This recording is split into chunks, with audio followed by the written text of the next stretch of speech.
Hi hello friends, welcome to Anjani world.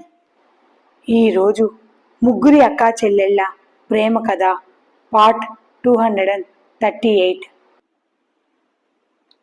ఈరోజు నైటుకు మన గదిలో అన్ని ఏర్పాట్లను చెయ్యమంటావా అని మధు వైపు చూస్తూ, నువ్వు అంటే అన్నింటినీ నిమిషాల మీద రెడీ చేస్తాను మధు. ఈరోజు రాత్రికి మనం మన ఫస్ట్ నైట్ని జరుపుకుందామా మధు అని అడుగుతాడు ఆదిత్య. మీనాక్షి వసతులను ఇంట్లోనే పెట్టుకొని మనం గదిలో ఉంటే బాగోదేమో బావా అని అంటుంది మధు. మళ్ళీ ఆదిత్య ఫోన్ రింగ్ అవుతుంది. మధు చిన్నగా నవ్వుతూ, బావా నువ్వు ముందు ఆఫీస్కి వెళ్ళు, ఆఫీస్లో నీ పనిని మొత్తం పూర్తి చేసుకొని తమరు త్వరగా ఇంటికి రండి, అప్పుడు ఈ విషయం గురించి మనం రాత్రికి మాట్లాడుకుందాంలే అని చిన్నగా నవ్వుతూ అంటుంది మధు.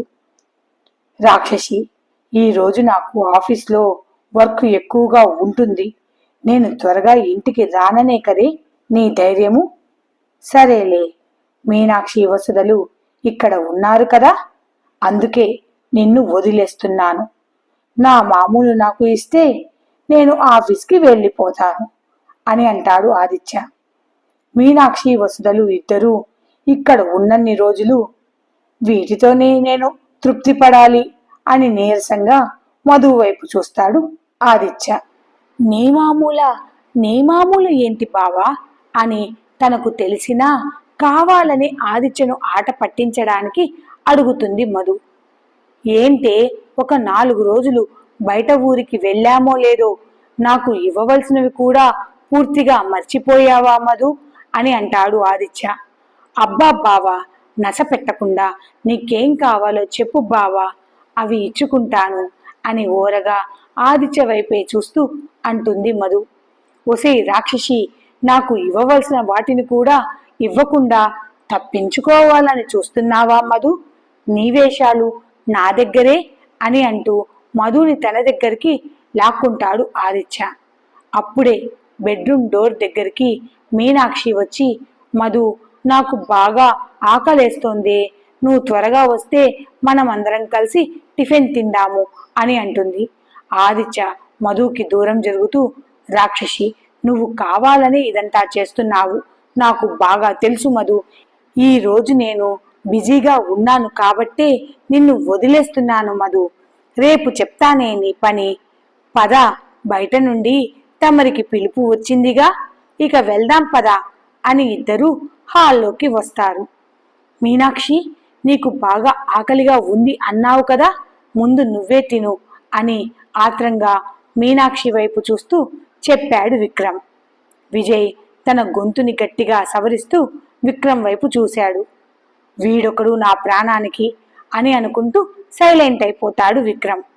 వసుధ విజయ్ వైపే చూస్తూ, ఈ టిఫిన్ నేనే చేసింది, ఎలా ఉందో తిని నాకు చెప్పు అని తన కంటి సైగలతో విజయ్కి అర్థమయ్యేలా చెప్పింది వసుధ.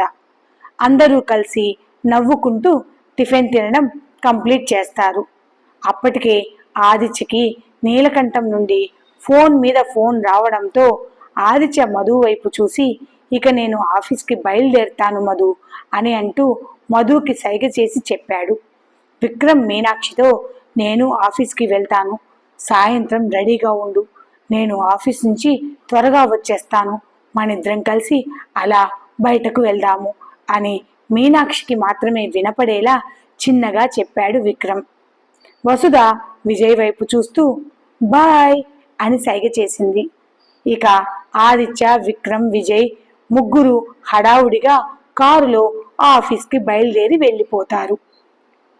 విజయ్ దారిలో నీలకంఠాన్ని పికప్ చేసుకుని ఆదిత్యని, నీలకంఠాన్ని బృందావన్ హోటల్ దగ్గర డ్రాప్ చేసి, బావా భాషకి కారు ఇచ్చి పంపిస్తాను అని చెప్పి విక్రమ్ని కూడా ఆఫీస్ దగ్గర డ్రాప్ చేసి తాను మార్కెటింగ్ వైపుగా వెళ్తాడు విజయ్. ఇంట్లో మధు, వసుధ, మీనాక్షి పని మొత్తం పూర్తి అవడంతో ముగ్గురు కలిసి కూర్చొని మాట్లాడుతూ ఉండగా మధు వసుధ వైపు చూసి, ఎందుకే ఇందాక మా అన్నయ్య పాదాన్ని అలా తొక్కేశావు? రాక్షసి, మా అన్నయ్య నిన్ను ప్రేమించి నిన్ను పెళ్లి చేసుకునేంత వరకైనా కాస్త ఓపికగా ఉండవే అని నీకు ఎన్నిసార్లు చెప్పినా నీ బుర్రకి ఎక్కట్లేదు వసుదా అని అంటుంది మధు.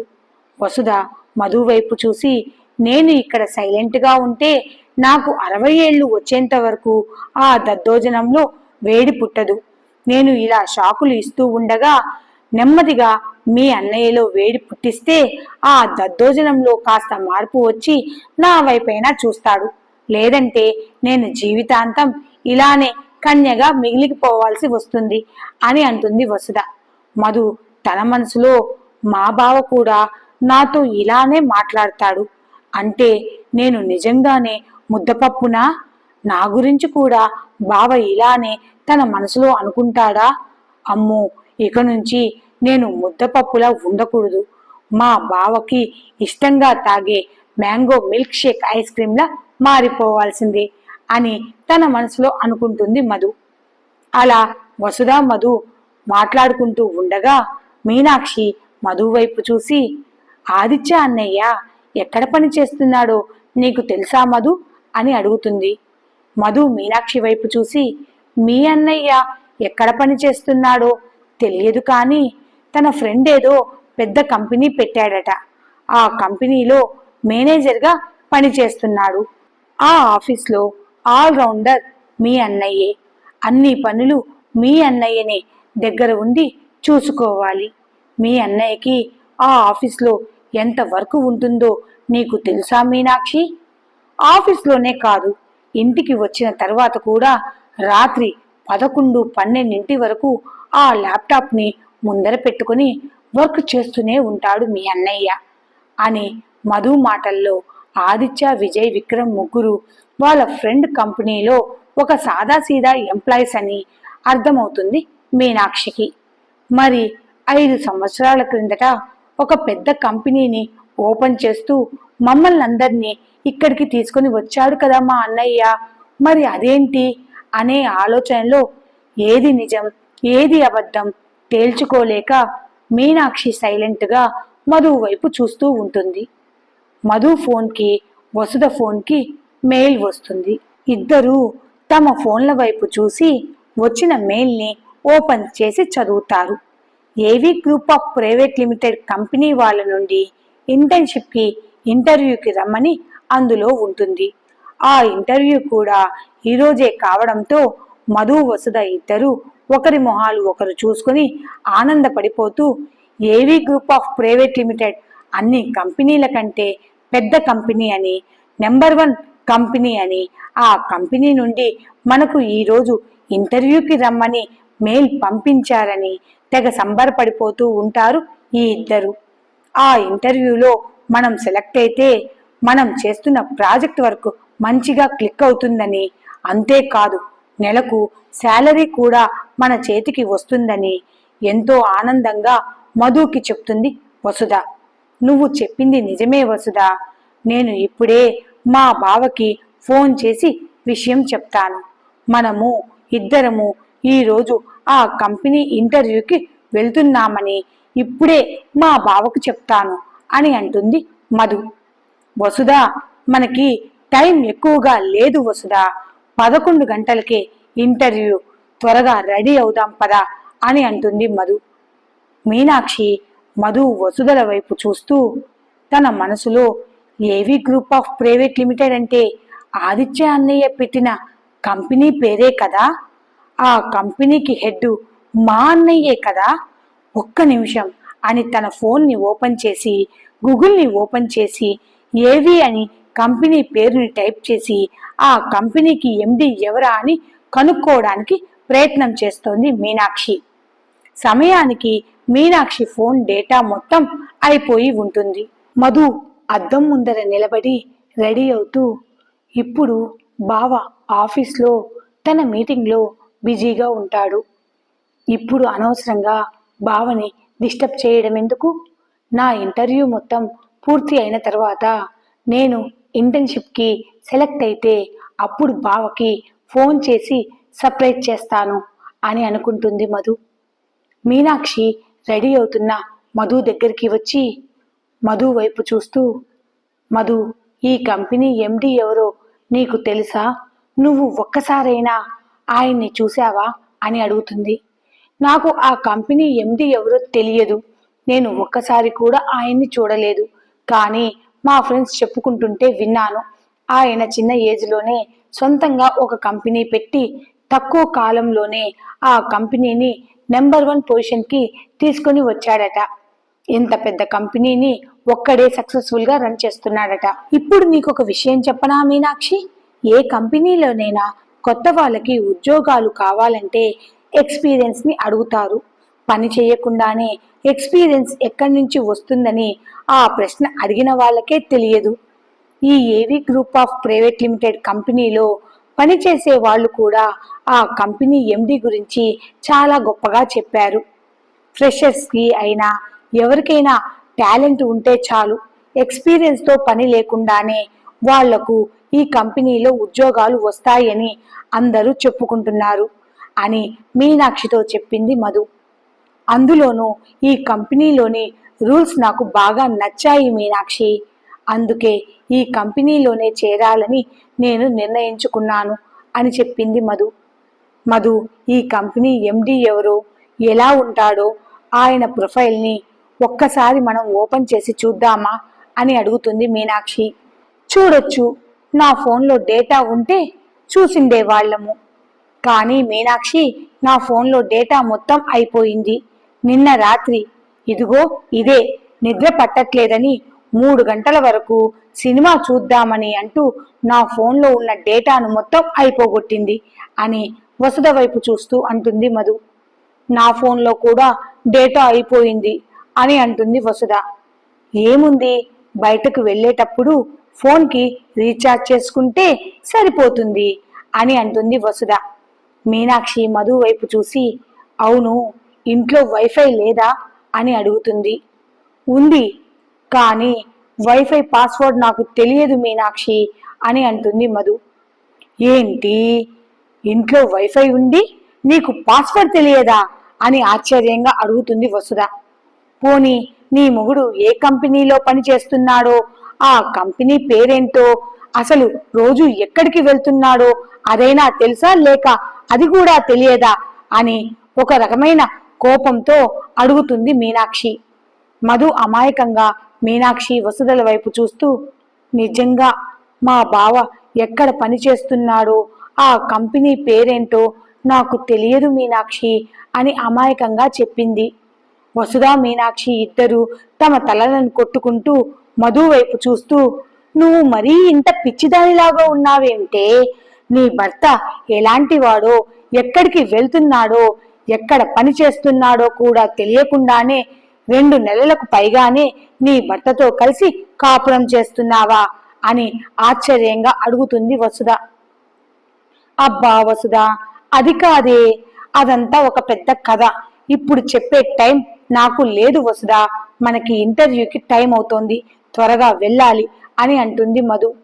ఇంటర్వ్యూకి వెళ్ళడానికి చాలా టైమే ఉందిలే మధు, ముందు ఆ కథేంటో చెప్పు ప్లీజ్ అని రిక్వెస్ట్గా అడుగుతుంది మీనాక్షి. సరే వినండి, నా పెళ్లికి ముందు మా అత్తయ్య గారు నా భర్త గురించి లేనిపోనివన్నీ అబద్ధాలు చెప్పిందే. నా భర్త నాతో 6 నెలలు మాత్రమే కలిసి ఉంటాడని, ఆ తర్వాత నాకు విడాకులిచ్చి నన్ను శాశ్వతంగా ఇంటి నుండి బయటికి పంపించేస్తాడని నాకు ఏవేవో పిచ్చి మాటలన్నీ చెప్పింది. నేను నిజంగా పిచ్చిదానినే. మా అత్తయ్య చెప్పిన మాటలన్నీ నిజమని నమ్మాను. ఇక్కడ ఒక 6 నెలలు మాత్రమే ఉండిపోయే అతిథిని అని నా మనసులో అనుకొని ఈ ఇంట్లో అడుగు పెట్టాను. మొదట్లో కొన్ని రోజులు బావకి నేను చాలా దూరంగా ఉంటూ వచ్చాను. అందుకే బావకు సంబంధించిన విషయాలు ఏవి నాకు తెలియవు, నేను అడగదలుచుకోలేదు. ఈ మధ్యనే బావ నేను ఒకరినొకరం అర్థం చేసుకోవడం మొదలు పెట్టాము.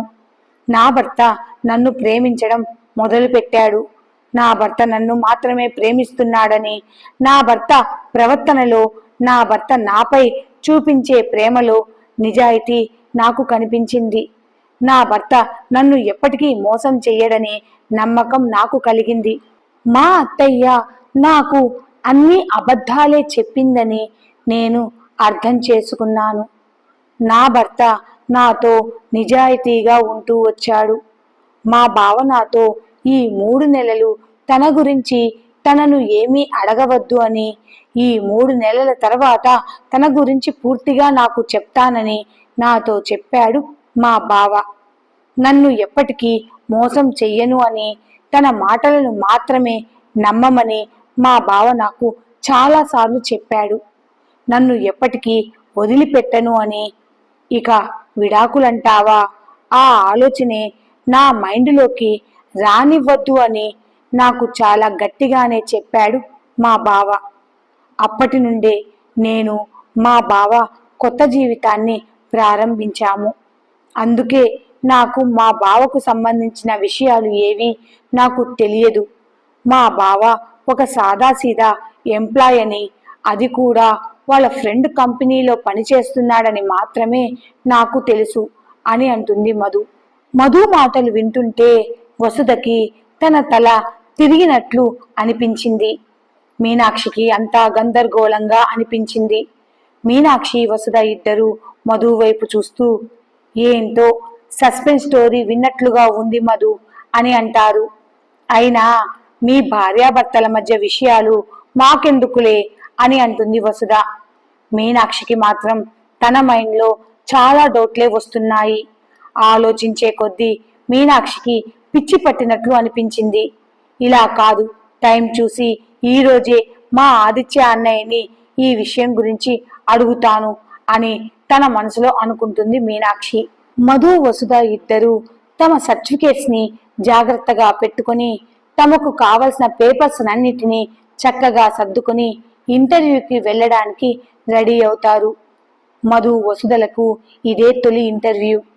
మధు మీనాక్షి వైపు చూసి, నువ్వు ఒక్కదానివే ఇంట్లో ఏం చేస్తావు మీనాక్షి? నువ్వు కూడా మాతో రారాదా? మా ఇద్దరి ఇంటర్వ్యూ అయిపోయిన తర్వాత ముగ్గురం సరదాగా బయటకు వెళ్దాము అని అంటుంది మధు.